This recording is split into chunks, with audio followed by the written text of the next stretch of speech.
तो ये बेस है इसका, हमें इसको बहुत ध्यान से समझना है। कल मैंने आप लोगों को बताया था कि हम ये चैप्टर जो हमारा शुरू हुआ था ना बच्चों, ये चैप्टर की बिगिनिंग ही कहाँ से हुई थी। मैंने आपको बताया था कि the prime minister of India he addressed the Constituent Assembly on 14th 15th midnight, and it was the day when India got its freedom. तो जब हमें फ्रीडम मिला उस समय पर हमारे सामने बहुत सारी समस्याएं थी, चैलेंजेस थे। चैलेंजेस तो खैर हमेशा ही रहते हैं, बट बिकॉज उस समय पर तुरंत हमारा जन्म हुआ था, हम एक राष्ट्र के रूप में एमर्ज हुए थे। उस समय पर हमारी जो सिचुएशन थी वो बहुत ही ज्यादा चैलेंजिंग थी। तो उस चैलेंजिंग सिचुएशन में हमने अपने लक्ष्य, अपने गोल्स कैसे निर्धारित किए, and how did we achieve those goals. हालांकि हम पूरी तरीके से कहें तो आज भी हम उन गोल्स को अचीव नहीं कर पाए हैं, स्टिल वी से कि हम प्रोग्रेसिंग कर रहे हैं, हम प्रोग्रेस कर रहे हैं। सो पहली बात तो ये थी कि रिकॉग्नाइज करना बहुत इंपॉर्टेंट था कि हमारी प्रॉब्लम्स क्या हैं, और उसके बाद उन प्रॉब्लम्स को दूर करने के लिए एफर्ट्स करना, ये भी बहुत इंपॉर्टेंट एस्पेक्ट था, बहुत इंपॉर्टेंट काम था। कल मैंने आप लोगों को 3 चैलेंजेस के बारे में बताया था। सबसे पहले तो था हमारा कि how to shape a nation, nation को कैसे शेप देनी है, क्योंकि हमारे यहाँ पे डाइवर्सिटीज बहुत ज्यादा है। तो उन डाइवर्सिटीज के चलते हुए हमें कैसे अपने कंट्री की शेप तैयार करनी है, किस तरीके से उसको जो है ना हमें बनाना है। सेकंड जो चैलेंज था बेटा वो था कि हमें डेमोक्रेसी एस्टेब्लिश करनी है, माने what type of governing system we should adapt. तो हमने डेमोक्रेसी को चूज किया। अब डेमोक्रेसी को चूज करना अपने आप में ही बहुत बड़ा चैलेंज था, क्योंकि मैंने आप लोगों को बताया था कि बहुत सारे कंट्रीज जो हमसे बहुत ज्यादा डेवलप थे, उन कंट्रीज को भी बहुत प्रॉब्लम हुई डेमोक्रेसी एस्टेब्लिश करने में। तो हम तो बिल्कुल नए नए स्वतंत्र हुए थे, तो हमारे लिए तो ये बहुत बड़ी चुनौती थी।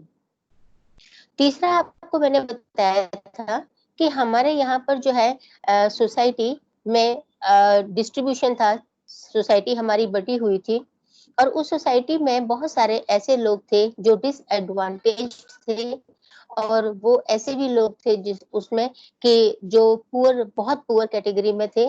तो ऐसी सिचुएशन में हमें जो अपना डेवलपमेंट का काम करना है वो कैसे करना है। सो what should be our developmental goals, and development जब हम करेंगे तो हमें कैसे इस बात का भी ध्यान रखना है कि डेवलपमेंट केवल एक सोसाइटी का नहीं हो, डेवलपमेंट केवल एक कम्युनिटी का नहीं हो, डेवलपमेंट केवल एक क्लास का नहीं हो, डेवलपमेंट जो है वो सभी लोगों का इम्पोर्टेंट है। तो ये बात मैंने आप लोगों को कल एक्सप्लेन की थी। अब आज मैं आप लोगों को स्टार्ट कर रही हूँ कि how did India respond to these challenges, India ने इन चैलेंजेस को कैसे रिस्पॉन्ड किया। अच्छा, फिर हम देखेंगे कि हमारा कॉन्स्टिट्यूशन बना, तो हमारे कॉन्स्टिट्यूशन ने इन चैलेंजेस को मीट आउट करने में कितनी हमारी मदद की। तो कॉन्स्टिट्यूशन हमारे लिए कहाँ तक इफेक्टिव रहा, कहाँ तक हमें उससे हेल्प मिली। अच्छा, दूसरा ये है कि हमारा जो कॉन्स्टिट्यूशन है वो इन चैलेंजेस को मीट आउट करने के लिए ही एक तरीके से बनाया गया कि कहीं कोई किसी के साथ में भेदभाव ना हो, डिस्क्रिमिनेशन ना हो। तो अब हम ये कहेंगे कि ये जो पूरी बुक है हमारी, ये हमारी बुक जो है वो इट इज इक्विप्ड, व्हाट, किस चीज से इक्विप्ड है ये, it is equipped with developmental goals, है ना, and with the functions of the government, and for the welfare of the people, and with the rights of the people. हर इन चीजों से ही वो इक्विप्ड है, इन चीजों से ही वो भरी हुई है। तो हमारे सारे क्वेश्चंस के आंसर हमें इस कॉन्स्टिट्यूशन में मिलते हैं। In the first 3 chapters we look at how the 3 challenges, अब देखो हमारी ये जो बुक है ना, we have 9 chapters in all in this book। तो हम आपको ये बताएंगे कि हम इस पूरी बुक में, वैसे तो हम उन्हीं चैलेंजेस, जो ये चैलेंज मैंने अभी आपको 3 बताए हैं, तो इन 3 चैलेंजेस के बारे में ही हम इस पूरी बुक में पढ़ने वाले हैं। माने इस पूरी बुक में हमारे पास हम किसी न किसी सेंस में कोई ना कोई चैलेंज हर एक लेसन में पढ़ने वाले हैं। अब मैं आपको बता दूं कि हमने कैसे इंडिपेंडेंस को बनाए रखा और कैसे हमने इन चैलेंजेस को फेस किया। हमारे सामने कैसे-कैसे चैलेंजेस आए, ये अब हमारे सामने आगे लक्ष्य है। तो अब इस चैप्टर में हम क्या बताएंगे? इस चैप्टर में मैं आपको बताऊंगी कि नेशन बिल्डिंग का जो चैलेंज था, उसको हमने कैसे ओवरकम किया, उस प्रॉब्लम को हमने कैसे सॉल्व किया। तो मैंने आप लोगों को बताया कि हमारा जो नेशन है, उसमें हम इवेंट्स को देखेंगे। कहाँ से शुरुआत करेंगे हम? हम शुरुआत करेंगे कि सबसे पहला जो हमारा चैलेंज है वो है सिक्योरिटी। हमारा जो चैलेंज है वो है कि अभी-अभी हम फ्री हुए, मेरी बात को ध्यान से सुनना कि अभी-अभी हम फ्री हुए हैं। अभी की मैं अब 2020 की बात नहीं कर रही हूँ मैं। I am talking about 1947। तो at the time of 1947 when India became free, तो उस समय पर हमारे जो लीडर्स थे उनके दिमाग में क्या था, हमें ये बताना है आपको। तो उस समय पर हमारे जो लीडर्स थे उन लोगों के सामने चैलेंज था कि इंडिया अभी-अभी फ्री हुआ है और हम ऐसा कुछ नहीं करें कि हमारा देश फिर से किसी का गुलाम हो जाए। तो हमें अपने इंडिपेंडेंस को बनाए रखना है, अपनी सेफ्टी को बनाए रखना है, अपनी सिक्योरिटी को बनाए रखना है और ऐसा तब पॉसिबल होगा जब हम अपनी यूनिटी को बनाए रखेंगे। तो हमें सबसे पहले जो हमारे सामने चैलेंज था माय डियर स्टूडेंट्स, वो क्या था? टू मेंटेन अवर यूनिटी, अपनी इंटीग्रिटी को बनाए रखना, अपनी एकता को और अपनी यूनिटी को बनाए रखना। अब यहाँ देखेंगे कि we shall then see how India choose to shape itself into a nation. अब एक नेशन के रूप में हम हमारी पहचान हुई। तो united by a shared history and common destiny, this unity had to reflect the aspirations of people across the different regions. अब देखें, एक तरफ तो हम यूनिटी की बात कर रहे हैं and on the other hand हम क्या बात कर रहे हैं कि हमें अपने जो है ना यूनिटी को शेप करना है और साथ में इस बात का भी ध्यान रखना है कि डिफरेंट कम्युनिटीज और डिफरेंट सोसाइटीज के डिफरेंट एस्पिरेशंस हैं।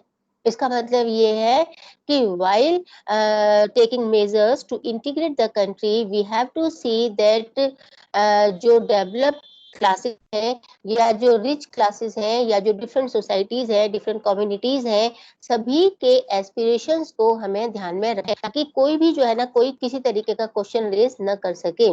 तो सभी के वेलफेयर को हमें ध्यान में रखना होगा। This was very important. इसके बाद आता है कि जो दो और आगे वाले जो चैप्टर्स आएंगे उसमें हमें डेवलपमेंट के बारे में एक्सप्लेन करना होगा कि डेवलपमेंट जो है ना वो हमने किस तरीके से करना है, क्या डेवलपमेंट होना चाहिए, किस सेंस में हमें डेवलपमेंट करना है।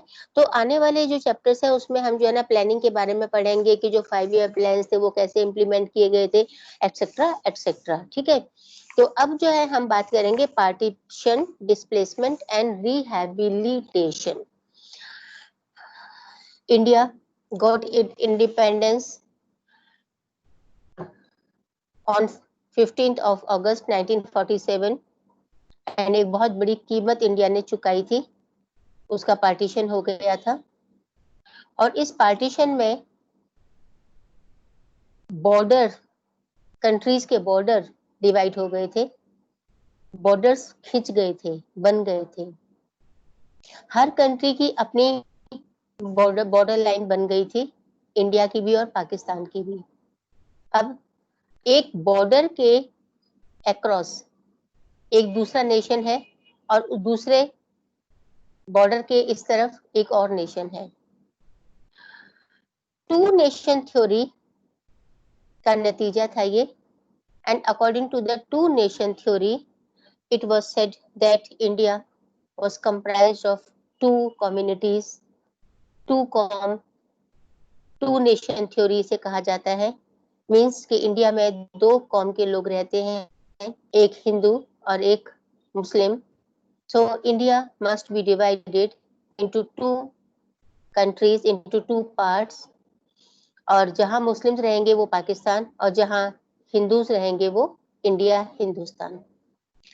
अब क्या हुआ कि ये डिमांड क्यों की गई थी, ये कैसे डिमांड फुलफिल हुई, किस तरीके से जो है क्या हुआ, कैसे जो है सेपरेट नेशन बना, this is a long history.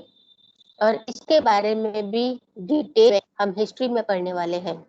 History में हमारे जो चैप्टर्स आएंगे थर्ड बुक में, दे आर वेरी इंटरेस्टिंग, और उसमें जो है हम इन सब चीजों के बारे में पढ़ने वाले हैं। तो अब हम ये देखेंगे कि इंडिया का जो इंडिपेंडेंस स्ट्रगल था, उसमें from the very beginning there was no demand of Pakistan, but later after 1940s Pakistan की डिमांड अचानक से कहां से आई ये किसी को पता नहीं चला, और फिर फाइनली जो है वो इंडिया का पार्टीशन भी हो गया।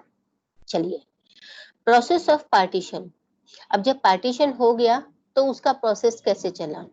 Thus, it was decided that there was still then known as India would be divided into two countries, India and Pakistan. Such a division was not only very painful but also very difficult to decide कि India का part कौन सा है, पाकिस्तान का part कौन सा है, कौन लोग इंडिया में रहेंगे, कौन लोग पाकिस्तान में रहेंगे, ये सब तय करना बहुत ही मुश्किल था।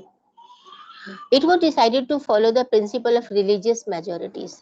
तो ये रिलीजियस के आधार पर डिवाइड किया गया, नहीं तो और कैसे डिवाइड किया जाता, और कैसे ये तय किया जाता कि कौन लोग इंडिया में रहेंगे, कौन लोग पाकिस्तान में रहेंगे। तो this was divided on the basis of, this was decided on the basis of the religion. जो रिलीजियस मेजोरिटी हिंदूज हैं they will remain in India, and जो दे विल गो, और जहां पर मुस्लिम ज्यादा संख्या में थे, ज्यादा जो है ना मात्रा में रहते थे, उस पार्ट को ही पाकिस्तान कहा। But also very difficult to decide and to implement. It was decided to follow the principle of religious majorities. This basically means that areas where the Muslims were in majority would make up the territory of Pakistan, and the rest was to stay within India. The idea might appear simple. अब हमने सिर्फ ये कह दिया कि जी हिंदू तो यहाँ हिंदुस्तान में रहेंगे और मुस्लिम जो है वो पाकिस्तान में चले जाएंगे, हमारा तो बस मुंह हिला। But the people who has to shift, the people who has to transfer, the people who has to go to other country, to other place, वो कैसे जाएंगे?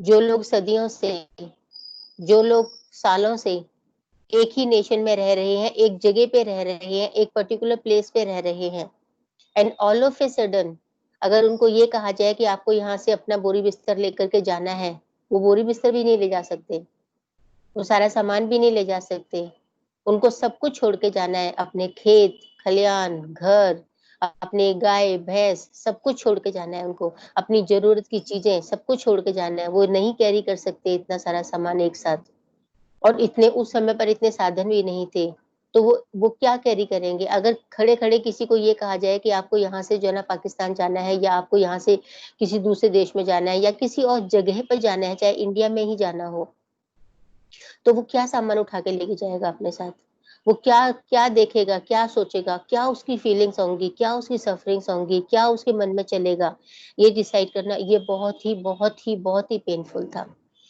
There were two areas of concentration, one in the west and one in the east. There was no way these two parts could be joined.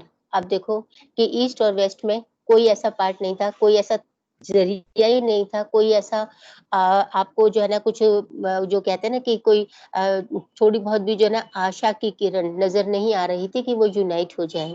मतलब कि उस समय पर इतनी ज्यादा हेट्रेड, इतनी ज्यादा प्रॉब्लम्स बढ़ गई थी कि इनका एक होना किसी सूरत पर मुमकिन नजर नहीं आ रहा था। तो ऐसी सिचुएशन में so it was decided that the new country Pakistan will comprise two territories, जिसमें दो टेरिटरीज हैं, एक तो वेस्ट एंड ईस्ट पाकिस्तान, जो वेस्ट है और जो ईस्ट पाकिस्तान है। वेस्ट पाकिस्तान आपको समझ में आ गया होगा, जिसको आज भी हम पाकिस्तान ही कहते हैं, और ईस्ट पाकिस्तान वो दो हिस्से थे उसके। ईस्ट पाकिस्तान जिसे हम बांग्लादेश आज कहते हैं, वो ईस्ट पाकिस्तान कहा गया था। क्यों? क्योंकि ऐसा पॉसिबल नहीं लग रहा था कि सारे मुसलमानों को यहाँ से उठा करके जो है ना वो पाकिस्तान में भेज दिया जाए, क्योंकि उनकी संख्या बहुत ज्यादा थी बांग्लादेश वाले हिस्से में, तो इसलिए माइग्रेशन जो वो बहुत ही मुश्किल हो रहा था। तो ये समझना बड़ा कठिन हो रहा था, इसीलिए पाकिस्तान जो कंट्री बना नया, उसको दो हिस्सों में डिवाइड किया गया। उस समय पर। तो west and east Pakistan separated by long expanse of Indian territory, और बीच में जो है वो इंडिया रहा। और इंडिया एक इतना बड़ा कंट्री था, तुम इमेजिन करो इंडिया कितना बड़ा कंट्री होगा कि जब उसमें से पाकिस्तान और बांग्लादेश दो नए देश बन गए, और जो कि बहुत छोटे भी नहीं है आज की तारीख में, तो कितना बड़ा कंट्री इंडिया उस समय पर था। Secondly, not only Muslim majority areas wanted to be in Pakistan. अब देखो कि जो मुस्लिम एरियाज थे, जहाँ पे मुस्लिम्स ज्यादा रहते थे, केवल वही एरिया अपने आप को पाकिस्तान में शामिल नहीं करना चाहते थे। Khan Abdul Ghaffar Khan, the undisputed leader of the North Western Frontier Province, NWFP, North West Frontier Province, ये एक प्रोविंस था। मैंने बताया ना ब्रिटिशर्स के कंट्रोल में उस समय पर 11 प्रोविंसेस थे, उसमें से एक ये प्रोविंस था। और यहाँ के जो मेन लीडर थे वो थे Khan Abdul Ghaffar Khan, who is also known as सीमांत गांधी और फ्रंटियर गांधी। और ये महात्मा गांधी के बहुत बड़े फॉलोअर थे, बहुत बड़े डेब्यूट डिसिपल थे। तो ये जो है चाहते थे, ये बिल्कुल विश्वास नहीं करते थे टू नेशन थ्योरी पर, और ये जो है इस पार्टीशन के बहुत अगेंस्ट में थे, बहुत विरोध में थे। उन्होंने बहुत विरोध किया इस टू नेशन थ्योरी का। लेकिन क्या हुआ, eventually his voice was simply ignored. जैसे कि महात्मा गांधी भी पार्टीशन के बहुत अगेंस्ट में थे, लेकिन जो है ना उनकी भी आवाज को नजरअंदाज किया गया। उसी तरीके से जो है ना खान अब्दुल गफ्फार खान की आवाज को भी अनसुना कर दिया गया। The third problem was that the two of the Muslim majority provinces of British India, Punjab and Bengal, had very large areas where the non-Muslims were in majority. अब एक समस्या और भी थी। एक समस्या तो ये थी कि यहाँ पे मुसलमान ज्यादा थे, है ना, लेकिन एक समस्या और थी कि अगर हम ये कहें कि जो वेस्ट पाकिस्तान था और जो ईस्ट पाकिस्तान था, वेस्ट पाकिस्तान माने जो पंजाब वाला हिस्सा था, पंजाब मतलब जो हमारे इंडिया में पंजाब है ना, वैसा एक पंजाब जो है वो पाकिस्तान में भी है। पंजाब का बहुत बड़ा हिस्सा जो है वो अब पाकिस्तान में ही है। तो उस पंजाब में और यहाँ ईस्ट में जो है ना बांग्लादेश, जो कि उस समय पर ईस्ट पाकिस्तान था, तो वहां पर जो है ना अगर हम ये कहें कि वहां पे एक्सक्लूसिवली सारे के सारे मुस्लिम्स ही हैं, तो वो गलत था। इसका मतलब क्या हुआ कि वेस्ट पाकिस्तान में भी हिंदूज थे, ईस्ट पाकिस्तान में भी हिंदूज थे, मतलब कुछ एरिया वहां पर ऐसे थे जहां पर बहुत ज्यादा हिंदूज ही रहते थे। हालांकि मुस्लिम्स ज्यादा थे, लेकिन हिंदूज भी किसी पर्टिकुलर एरिया में बहुत ज्यादा मात्रा में रहते थे। उसी तरीके से इंडिया में भी, अब हमने ये कहा कि हमने वेस्ट पाकिस्तान बना दिया और ईस्ट पाकिस्तान बना दिया, तो ये मुस्लिम्स के लिए हो गया, मुस्लिम मेजोरिटी वहां पर थी, लेकिन हिंदूज वहां पे माइनॉरिटी में थे। इसके अलावा जो इंडिया रह गया, वहां पर जो है ना हम ये कहें कि सारे के सारे ही हिंदूज थे, वो भी नहीं था। मतलब इंडिया में सारे हिंदूज नहीं थे, वहां पर भी मुस्लिम्स थे। ये तय करना बहुत ही मुश्किल काम था कि किस तरीके से पार्टीशन किया जाए, किस तरीके से लोग जो है वो कैसे जो है ना मुस्लिम और मेजोरिटी और हिंदू मेजोरिटी एरिया को कैसे डिवाइड किया जाए। अगर हम ये कहें कि सारे मुसलमान जो है वो पाकिस्तान में चले जाएं और सारे हिंदू जो है वो इंडिया में आ जाएं, this was even very challenging. आज कहने में आसान लगता है, लेकिन this was also very challenging. ठीक है, तो ये काम जो है वो ये एक बहुत बड़ी समस्या थी उस समय पर, बहुत बड़ा चैलेंज था उस समय पर। इसलिए देखेंगे हम कि eventually bifurcated according to the religious majority at the even of even lower level. This decision could not be made by the midnight of 14th-15th August. देखो ये सारे डिसीजन जो है ना उस समय पर ये हो तो गया कि पार्टीशन होगा, लेकिन उसी समय पर एग्जैक्टली ये सारे के सारे जो है ना डिसीजन नहीं हुए थे कि कौन सी जो है ना बाउंड्रीज जो है वो जो है पाकिस्तान की होंगी, कौन सी जो है ना वो इंडिया की होंगी, और ईस्ट पाकिस्तान में कौन कौन से जो है ना स्टेट्स आएंगे या कौन कौन से रीजन्स आएंगे, और किस तरीके से जो है ना प्लानिंग होगी कि कौन लोग कहाँ जाएंगे, कौन लोग कहाँ से आएंगे, ये तय उस समय तक कुछ नहीं हुआ था। इनफैक्ट आखिरी तक भी नहीं हुआ था। सबसे बड़ी दुख की बात तो ये थी कि कोई प्लानिंग नहीं थी। अगर लोगों को जाना भी होना तो कोई प्लानिंग नहीं थी। उनसे ये नहीं कहा जाता था कि within 1 day, within 2 day, within 15 days, within month आपको यहाँ जाना है। उनको इंस्टेंट कहा जाता था बाय ऑर्डर कि you have to move from here right now. और अगर आप नहीं जाओगे यहाँ से तो फिर आपको जो है ना कत्ल कर दिया जाएगा, मार दिया जाएगा, लूट लिया जाएगा, ठीक है। Number of people did not know on the day of independence, मतलब जब इंडिया फ्री हुआ तो बहुत सारे लोग तो खुशियां क्या मनाते, वो बेचारे तो इसी सोच में थे कि वो इंडिया में या पाकिस्तान में, उन्हें ये नहीं पता था कि वो कहाँ पर है। वो जहाँ खड़े हैं वो पार्ट इंडिया में शामिल होगा या पाकिस्तान में शामिल होगा, सोचो कितनी खराब सिचुएशन थी। The partition of these two provinces cause the deep trauma of partition, बहुत गहरा सदमा था ये, बहुत गहरा, deep. This was led and the most intractable of all the problems of partition. This was the problem of minorities on both sides of the border. जो majorities थे उनके लिए कोई problem नहीं थी, because जो Muslim majority थे they had to be in Pakistan only, ठीक है, and जो Hindu majority थे they had to be in India only, they don't have to migrate, they don't have to leave their places. लेकिन problem किन के लिए थी? प्रॉब्लम थी दोनों तरफ में, माइनॉरिटीज के लिए, because the minorities which were in Pakistan they have to come to India, and the minorities which were in India they had to move to Pakistan. उनकी प्रॉब्लम थी. Lakhs of Hindus and Sikhs in the area that were now in Pakistan and an equally large number of Muslims on the Indian side of Punjab and Bengal, they were to discover that they were undesirable aliens in their own home. अचानक से वो अजनबी हो गए अपने देश में, अपने घर में. अचानक से वो लोग अपने ही घर में क्या हो गए? विदेशी हो गए. अचानक एकदम. They were to discover in the land where they had their ancestors had lived for centuries, और ऐसी जगह पर जहां उनके ancestors centuries से रह रहे हैं, और अब वो जो है ना विदेशी हो गए यहाँ अपने घर में. As soon as it became clear that the country was going to be partitioned, the minorities on both sides became easy targets at attack. अब जैसे ही पता चला कि पार्टीशन हो रहा है, तो जो माइनॉरिटीज ग्रुप्स थे, मेजोरिटीज ने उन पर अटैक किया. जो पाकिस्तान में माइनॉरिटीज हिंदूज थे, वहां पर मुस्लिम्स ने उन पर अटैक किया, और इंडिया में जो माइनॉरिटीज मुस्लिम थे, उन्होंने उन पर मेजोरिटीज ने अटैक किया. ठीक है.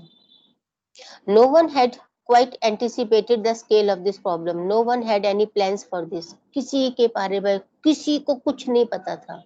कोई लीडर कुछ बोलने को तैयार नहीं था, कोई लीडर कुछ बताने को तैयार नहीं था, किसी के पास कोई प्लानिंग नहीं थी, किसको कहाँ जाना है, किसको कैसे रहना है, किसको कैसे फैसिलिटीज मिलेंगी, क्या करना है, कैसे करना है, कुछ नहीं पता था. सब बिल्कुल अंधाधुंध चल रहा था, सब कुछ बिल्कुल बेतरकीब, बेहिसाब परेशानी चल रही थी, और कोई मतलब कहने वाला नहीं था, कोई बताने वाला नहीं था, कोई समझाने वाला नहीं था कि भाई ये होगा ऐसे, ये प्लानिंग है, ये हमारी स्ट्रेटेजी है, इसके अकॉर्डिंग काम होना है. बड़ी समस्या थी. The minorities on both sides of the border were left with no option. कोई उनके पास ऑप्शन नहीं था except to leave their homes often at a few hours notice. कुछ घंटे के नोटिस पे उनको अपना घर छोड़ना था. This was the situation. This is just a very brief thing जो मैंने आप लोगों को जस्ट बताई है कि पार्टीशन के समय पे क्या सिचुएशन रही होगी. ठीक है. अब हम देखेंगे कि जब पार्टीशन हो गया तो what were the consequences. Consequences क्या होंगे बेटा? पता अंदाजा है आपको कॉन्सिक्वेंसेस क्या रहेंगे? कॉन्सिक्वेंसेस ये रहेंगे भाई, बहुत सारे लोग मारे गए बिकॉज इट वाज अनप्लान्ड. ठीक है. दूसरा क्या था? अनप्लान्ड था, और बहुत ज्यादा it was unplanned and tragic transfer of population. यहाँ से अगर 100 लोग माइग्रेट होकर के जा रहे हैं, उनको बहुत टाइम लग जाता था वहां पहुंचने में, और फिर बीच में सर्दी, गर्मी, बरसात या बारिश, जो भी आंधी तूफान, लुटेरे, लूट पड़ जाती थी, डकैती पड़ जाती थी, बड़े बुजुर्ग उठा के गोद में लेके जाते थे, रात को कहीं और स्टे, रात को जो है ना रास्ते में स्टे करते थे, खाना पीना जो है ना, इतनी मतलब खराब सिचुएशन थी. कितने लोग रास्ते में मर जाते थे, भूखे मर जाते थे. इतनी खराब सिचुएशंस थी कि आप बता नहीं सकते कितनी किलिंग्स, कितनी एट्रोसिटीज, कितना जो है ना ट्रॉमा, कितनी तकलीफ लोगों को हुई, इस बात का अंदाजा नहीं लगाया जा सकता। In the name of religion, people of one community ruthlessly killed and maimed people of the other community. धर्म के नाम पर एक दूसरी कम्युनिटी के लोगों को आंख बंद करके मार दिया गया, बिल्कुल नृशंस हत्याएं की गई, ऐसे जो है ना उनको उड़ा दिया गया। सिटीज लाइक लाहौर, अमृतसर, कोलकाता खून से भर गए। सबसे ज्यादा यहाँ पर हिंसा हुई थी, सबसे ज्यादा लाहौर, अमृतसर और कलकत्ता। इनको कम्युनल जोन्स डिक्लेयर कर दिया गया। Muslims would avoid going into an area where mainly Hindus or Sikhs lived. जो मुसलमान थे वो हिंदू मेजोरिटी वाले एरिया में जाने को तैयार नहीं थे। इन द सेम वे जो हिंदू लोग थे वो मुस्लिम मेजोरिटी वाले एरिया में जाने को तैयार नहीं थे, क्योंकि उनको खतरा था, उनको डर था, उनको भय था, fear. Were mainly Hindus. Similarly, the Hindus and Sikhs stayed away from areas of Muslim predominance. Forced to abandon their homes and move across borders, people went through immense sufferings. Minorities on both sides of the border fled their home and often secured temporary shelter in refugee camps. जगह जगह पर refugee camps लगाए गए थे, जगह जगह पर refugee camps लगाए गए थे, और इन रेफ्यूजी कैंप्स में जो है जो पाकिस्तान से इंडिया में आ रहे थे उन लोगों के लिए भी रेफ्यूजी कैंप्स थे, और जो इंडिया से पाकिस्तान जा रहे थे उनके लिए भी रेफ्यूजी कैंप्स थे। वो लोग रेफ्यूजी कैंप्स में रहते थे। लोग, बच्चे बिछड़ गए, बड़े बूढ़े बिछड़ गए, लड़कियां बिछड़ गई, औरतें बिछड़ गई, ठीक है, और जबरदस्ती उनको पकड़ पकड़ करके अपने पास रख लिया जाता था। They often found unhelpful local administration and police. कोई हेल्प नहीं करता था, न कोई एडमिनिस्ट्रेशन, न कोई पुलिस, कुछ नहीं करते थे, कोई मदद नहीं करते थे। They traveled to the other side of the new border by all sorts of means, often by foot. कभी कभी तो पैदल ही जाया करते थे। अभी आप लोगों ने देखा 2020 में भी ऐसे इंसिडेंट्स हुए हैं, जबकि अब तो सारे मीन्स अवेलेबल हैं, लेकिन फिर भी बहुत सारे ऐसे लोग हैं जिनको कि उस समय पर साधन अवेलेबल नहीं हुए, और उस सिचुएशन में आपने देखा कि वो अपने गांव, अपने घर, अपनी जगहों पर पहुंचने के लिए पैदल इतनी लंबी लंबी यात्राएं उन लोगों ने इस समय पर की 2020 में। तो सिचुएशन 1947 में कैसी होगी ये आप लोग समझ सकते हैं। Even during this journey they were often attacked. मार दिया जाता था, अटैक कर दिया जाता था, और सबसे ज्यादा जो सफरर्स थे ना बेटा वो औरतें थी, women. They were the sufferers, they were the victims the most.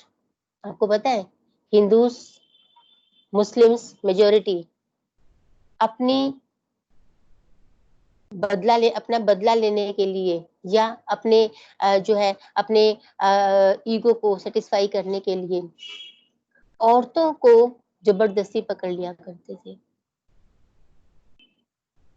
Women were abducted, they were raped, they were killed.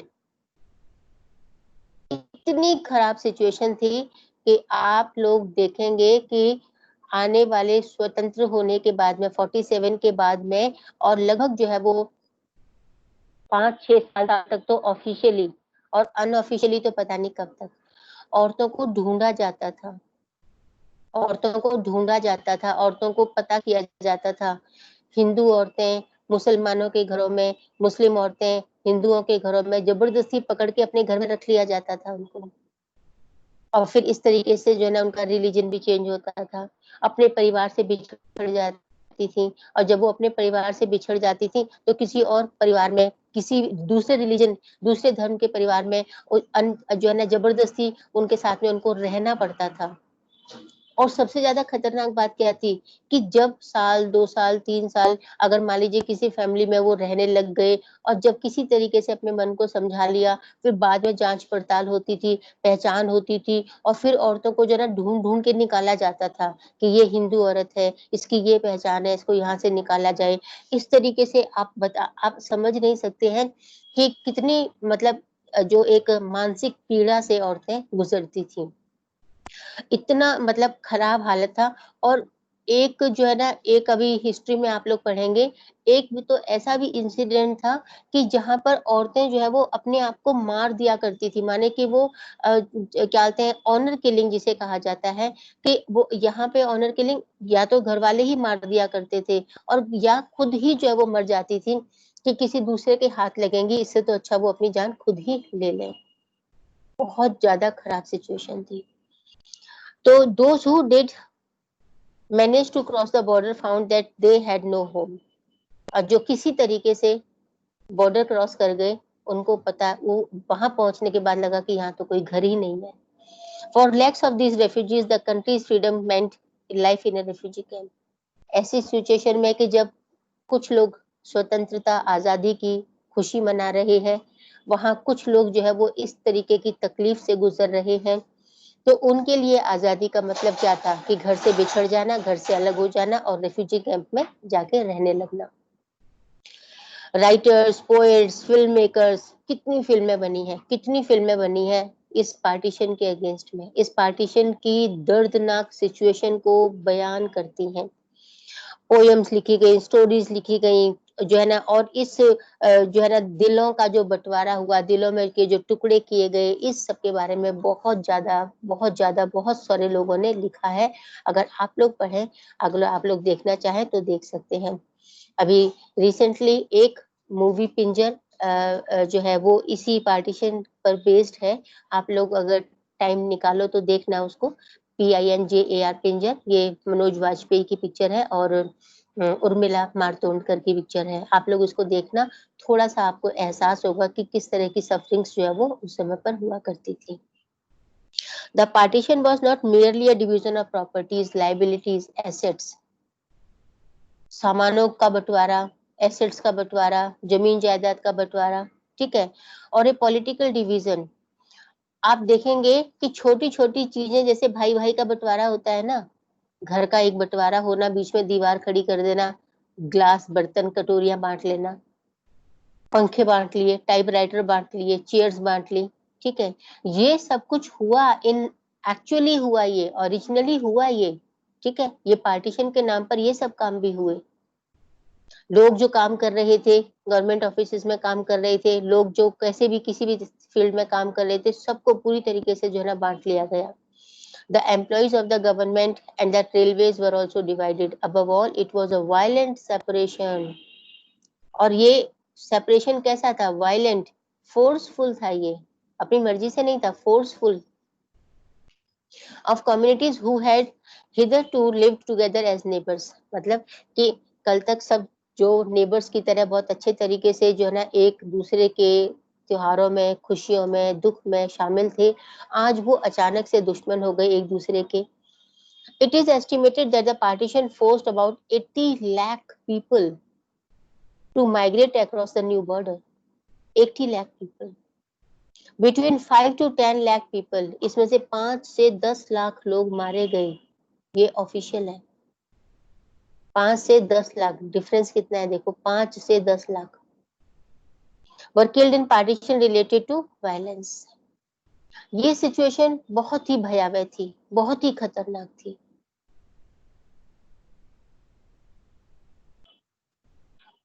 इसके बाद टॉपिक जो है वो मैं आप लोगों को कल कराऊंगी, लेकिन मुझे अटेंडेंस देके जाना है, ठीक है। अभी मैं अटेंडेंस लेती हूँ, 1 मिनट में आप लोगों की।